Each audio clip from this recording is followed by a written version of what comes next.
Here's number 4. Develop the ability to act. Take action. Not hasty if it isn't required, but don't lose much time. Here's the time to act. When the idea is hot and the emotion is strong. That's the time to act. You say, Mr. Rohn, I'd like to have a library like yours. See, if you feel strong about that, what you got to do is get the first book and then get the second book. Before the feeling passes and before the idea gets dim, action pronto, action immediate, action as soon as possible. Because if you don't, here's what happens. We call it the law of diminishing intent.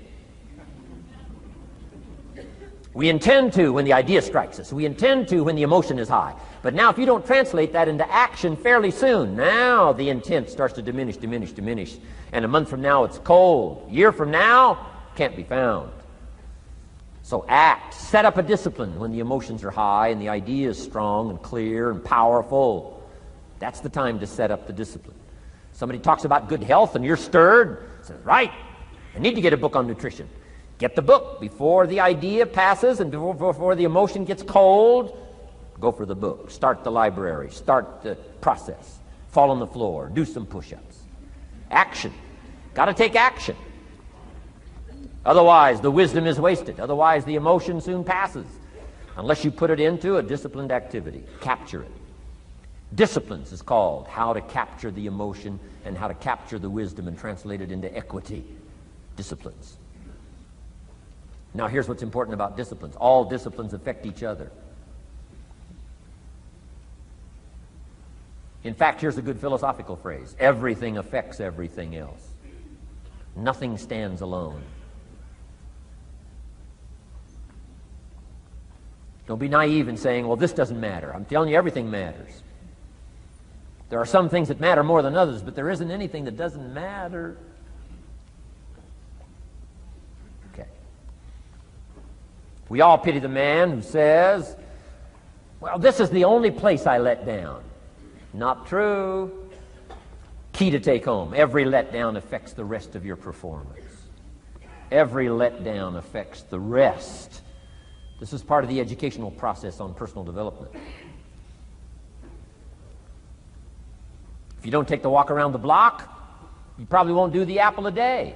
If you don't do the apple a day, you probably won't start building your library.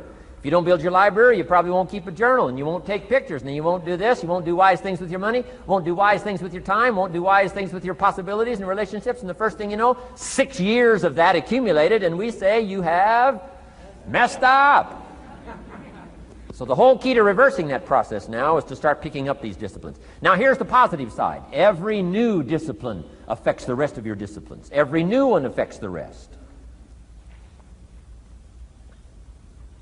That's why action is so important. The least action, the smallest action. Take it. Because when you start accomplishing and the value starts to return from that one action, it'll inspire you to do the next one and the next one and the next one. You start walking around the block, it'll inspire you to get an apple. Get an apple, it'll inspire you to get a book. Get a book, it'll inspire you to get a journal. Get a journal, it'll inspire you to grow, develop some skills. All disciplines affect each other. Every lack affects the rest. Every new affects the rest. The key is to diminish the lack and set up the new. And you've started a whole new life process. Key. Also, one more thought on discipline. Here's the greatest value of discipline. Self-worth. Self-esteem. People are teaching self-esteem these days, but they don't connect it to disciplines. The least lack of discipline, and it starts to erode our psyche.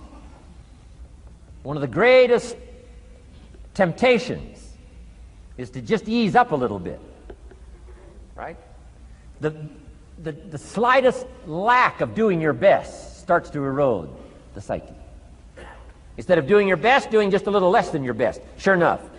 You say, well, it's just going to affect my sales. No, it's going to affect your consciousness. It's going to affect your philosophy. Now you've begun in the slightest way to affect your own philosophy. Here's the problem with the least neglect. Neglect starts as an infection. And if you don't take care of it, it becomes a disease. And one neglect leads to another. And the worst of all, when neglect starts, it diminishes our self-worth, our self-confidence, our self-value. You say, well, how can I get back my self-respect? I'm telling you, you don't have to go to 29 classes. All you have to do is start the smallest discipline that now corresponds to your own philosophy, like I should, and I could, and I will. No longer will I let neglect stack up on me so that I will have the sorry scenario 6 years from now, giving some excuse instead of celebrating my progress. That's the key to discipline. Okay? Let's get kids involved in the least of disciplines. One more, and then one more, and then another one, and then another one, and then some more. And the first thing you know, you're starting to weave the tapestry of a disciplined life into which you can pour more wisdom and more attitude and more strong feeling, more faith and more courage. Now you've got something, a vessel in which to put it. And now the equities start to flow. And the early return, I'm telling you, if you'll start this process, the early return will have you so excited. You'll commit yourself to this strategy for the rest of your life. You'll never go back to the old ways. Join a new crowd. Join a new group. The disciplines to do it. Take action. I recommended the last time I was here the little book, Richest Man in Babylon, and I said I've lectured now to over 3 million people in the last 33 years, and I've recommended this little book to almost all of them, I think. Guess how many have actually gone and got this little book? Answer, very few. My best guess is 10%. Such an easy thing to do. In that last seminar, right, I suggested this little book, number one, is easy to find. Number two, it's easy to buy. The most you can pay for it, $6, $7, $8. You can borrow that from your kids. And number three, it's easy to read. It's in story form. That's why I use it for teenagers, teaching them how to be rich by 40, 35 if you're extra bright, much sooner if you find a unique opportunity. But if it's easy to find and easy to buy, and if it's easy to read, why wouldn't everybody go get it? We don't know. What do you know? You don't know. I don't know. Nobody knows. Here's how profound it is. Some do and some don't. Now here's the numbers. About 10% do.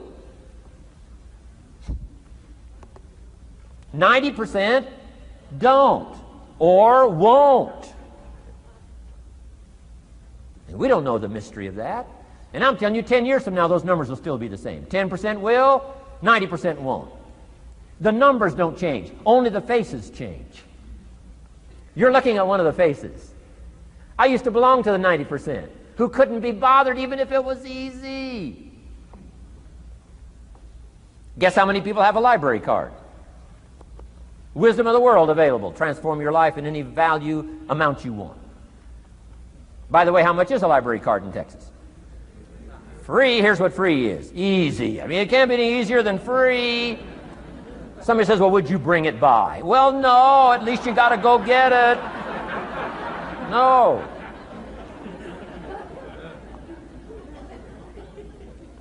Wisdom of the world available. Transform your life spiritually, socially, personally, economically, and every other way. Teach you how to be rich and powerful and sophisticated and healthy, influential. How many people have a library card? Answer, 3%. 95, 97% couldn't be bothered. Guy specializes in happy hour, but he doesn't have a card. And now readily and quickly blames the government and blames his company and blames policy and blames the pay scale. When if he only knew, if he joined the 3%, here's my advice to you today. Walk away from the 97%. Don't talk like they talk. Don't act like they act. Don't go where they go. Don't specialize in what they specialize in. Throw away the blame list they cling to. Start you a new life. You say, well, is it as simple as getting a library card and join the 3%? And the answer is, of course. Of course. That's how easy this stuff is. This is so easy. It's so simple. It's not complex. You don't need a 2,000-year-old guru. You don't need multi-track affirmations. I'm telling you, don't. Affirmation without discipline is the beginning of delusion. Key. Don't let somebody sweep you into some contrary way to nature itself says, unless you labor. The miracle of the seed and the soil and the seasons and God and all the other stuff that's available, sunshine and rain, that's not available to you by affirmation. It is only available to you by labor. So labor well. Okay. Learn well. Discipline yourself well. And you can have all the treasures you want. This stuff's easy and simple. It's not ocean waves and seagulls. You don't have to move to Sedona, where all the force fields come together in Arizona.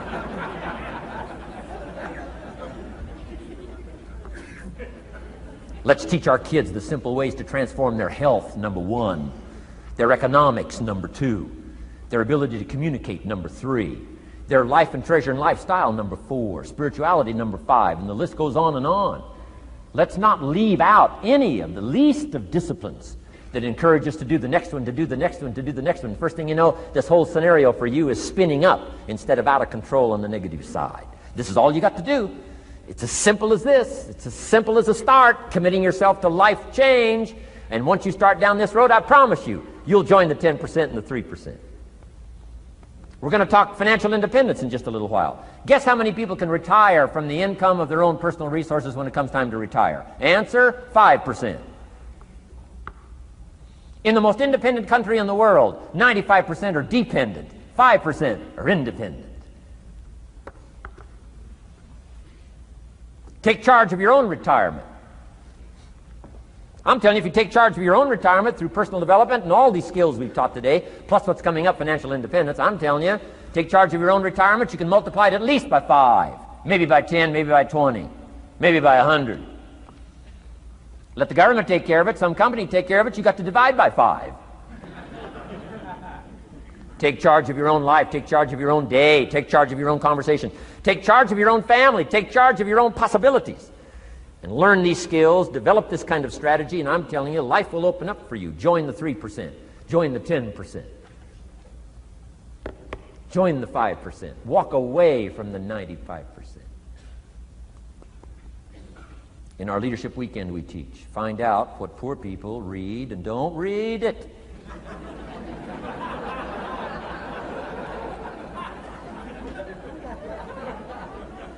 I'm telling you, don't talk like they talk. Lend a helping hand, but don't fall into their poor philosophical scenario. Don't blame what they blame. Don't use the excuses they use. It's called the language of the poor. Switch gears, switch language, switch ideas, switch strategy. Start with the simplest of disciplines. And don't bemean any of these disciplines. The smallest of disciplines starts the process of life change. And if you'll invest in this thing called discipline, you can have whatever you wish. It's called the beginning of a miracle. Now here's the last clue on discipline. Do the best you can. We covered earlier, but here's a good scenario for the do the best you can. I've got a good question for you. Is the best you can do all you can do? And the answer is no. Strangely enough. If we all fell on the floor right now and did as many push-ups as we possibly could,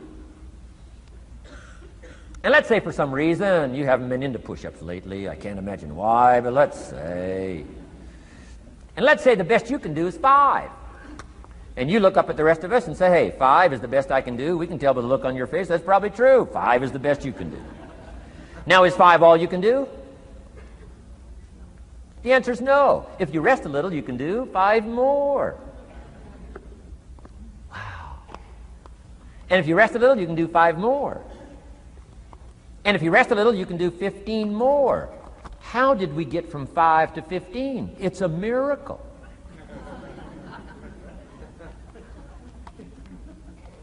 And if you rest a little, you can do 15. Rest a little, you can do 15. Rest a little, you can do 20. How did you get from 5 to 20? It's a miracle. Did you know you can keep doing that?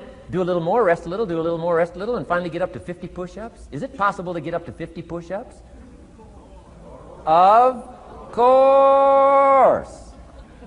How do you go from 5 to 50? It's a miracle. How do you get a miracle going? Number 1, do what you can. Don't leave out what you can, from writing a letter to your mother in Florida.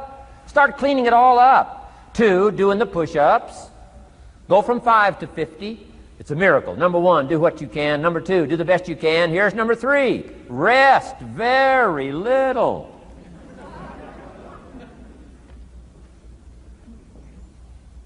Don't rest too long. Why? The weeds take the garden. Kids have got that figured out. You can't rest too long.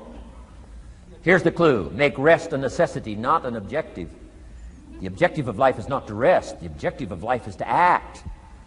Think of more disciplines. Think of more ways and means in which to use your own wisdom and your own philosophy, and use your own attitude, your own faith, your own courage, your own commitment, your own desires, your own excitement. Invest it in discipline so that it's not wasted. The smallest of discipline. Thereby transform your life. Join the 5%, join the 10%, join the 3%. Guess when I went and got this little book, Richest Man in Babylon? The same day I heard about it. I went and got it. Somebody says, well, Mr. Rohn, does that make you different than most other people? And the answer is yes. Somebody says, well, why is that? We don't know. We don't know. What do you know? You don't know. I don't know. None of us knows. Some do and some don't. The numbers don't change. Only the faces change. From those who get in on a seminar like this, listen to a dynamic sermon, read a book, listen to some cassettes, take seriously the next conversation of a friend who wants to level with you, and do something about it. And you can walk away from the 97% and not live there anymore. Because if you don't, the next 6 years of your life will be like the last 6. Mr. Shove said to me, Mr. Rohn, 6 years now you've been working. I'm telling you, the next 6 years of your life is going to be like the last 6 unless you take advantage and start making these personal changes. I made the changes, totally revolutionized my life. So take a look at the next 5 years of your life. It's going to be like the last 5 unless you change. And if you will change, everything will change. Join the 5%. 10 years from now, the numbers are going to be the same. But I'm telling you, some faces in this audience can change and start showing up in the 3% crowd, in the 5% crowd, in the 10% crowd, and thereby dynamically affect your life and your future. Develop these strengths.